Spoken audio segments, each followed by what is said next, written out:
வாழ்ந்து கொண்டிருக்கிறான்.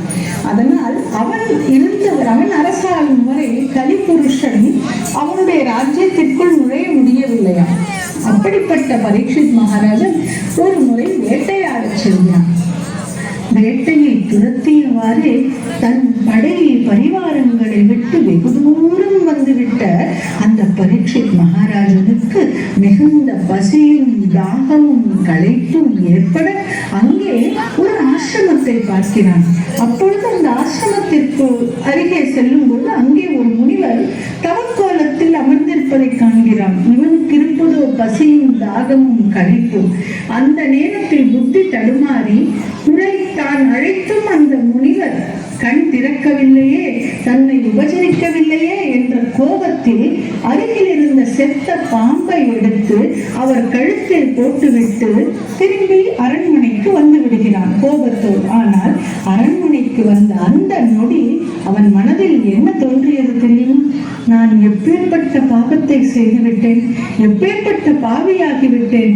எனக்கு இதற்கு உடனடியாக தண்டனை கிடைத்தால் மட்டுமே என் மனதுக்கு நிம்மதி ஏற்படும் என்று அவன் மனதுக்குள்ளே கதறிக்கொண்டிருந்த அந்த வேளையில் அந்த ஷமீகர் அந்த முனிவரின் மகன் அங்கே வந்து தன் ஞான திருஷ்டியால் நடந்ததை உணர்ந்து கொள்கிறான். மகா தபஸ்வி அவனும் கூட. அதனால் அவன் என்ன செய்கிறான் தெரியுமா? உடனடியாக கோபம் மேலிட தன் தந்தைக்கு யார் இந்த அநியாயத்தை இழைத்தார்களோ அவர்கள் 7 நாட்களுக்குள் தக்ஷன் என்ற பாம்பால் தீண்டப்பட்டு மரணமடைவார்கள் என்று சாபம் அந்த நொடியை கொடுத்து விடுகிறான். அவன் தபஸ்விதான், ஆனால் தன் நிலை உணராமல் தன் நிலை தடுமாறி. அப்பொழுது ஷமீகர் அவனிடம் சொல்கிறார், நீ இப்படி ஒரு பாவத்தை செய்ய துணிந்தாயே, எப்படிப்பட்ட மகாராஜா தெரியுமா அவரை போய் அவர் செய்த சிறிய தவறுக்கு இத்தனை பெரிய தண்டனையை கொடுக்க முன்வந்து விட்டாயே. இந்த ஒரு நாளும் இதை மனம் ஏற்றுக்கொள்ளாத இறைவன் தான் நம்மை மன்னிக்க வேண்டும் என்று ஷமீகர் புலம்புகிறார். இங்கே என்ன நடக்கிறது தெரியுமா? இந்த செய்தி பரீட்சித் மகாராஜனை உடனே எட்டுகிறது. இவன் தான் தண்டனையை எதிர்பார்த்து காத்துக் கொண்டிருக்கிறானே. உடனடியாக அவன் மனம் மிகுந்த சந்தோஷம் அடைகிறது. அதடா, இந்த ராஜ்யத்தின் மீதும் இங்கு இருக்கக்கூடிய செல்வங்களின் மீதும் என் உறவுகள் மீதும் என்னை சார்ந்தவர்களின் மீதும் நான் கொண்ட பற்றினை விடுவதற்கு இந்த சாபம் ஒரு காரணமாய் அமைந்ததே. இனி நான் இறைவனின் நாமத்தை என்றென்றும் நினைத்தவனாய் நான் என் உயிரை சந்தோஷமாய் விடுவேன் என்று அனைத்தையும் ஒரு நொடியில் துறந்து கங்கை கரையில் துறவரம் மேற்கொள்கிறான். அதுவும் எப்படிப்பட்ட துறவரம் தெரியுமா?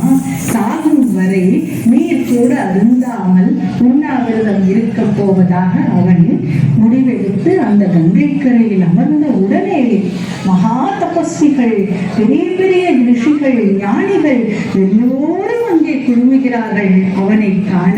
அந்த 7 நாட்கள் அவனோடு இருப்பதற்காக அவன் அவர்களை அனைவரையும் வணங்கி ஒன்று வேண்டுகிறான். அந்த மரண தருவாயில் இருக்கும் மனிதன் உடனடியாக செய்ய வேண்டியது என்ன என்று எனக்கு சொல்வீர்களா ஞானிகளே? நான் இறக்கும் வரையிலும் என்னோடு இங்கே இருங்கள் என்று அவன் வேண்டும். அந்த நேரத்தில் வியாச பகவானின் மகனான முற்றும் உணர்ந்த ஞானியான சுக பிரம்மர்ஷி அங்கே வருகிறார். அவரை கண்டதும் அத்தனை ஞானிகளும் எழுந்து வணக்கம் செய்ய அவரை ஒரு ஆசனத்தில் அமர வைக்கிறார்கள்.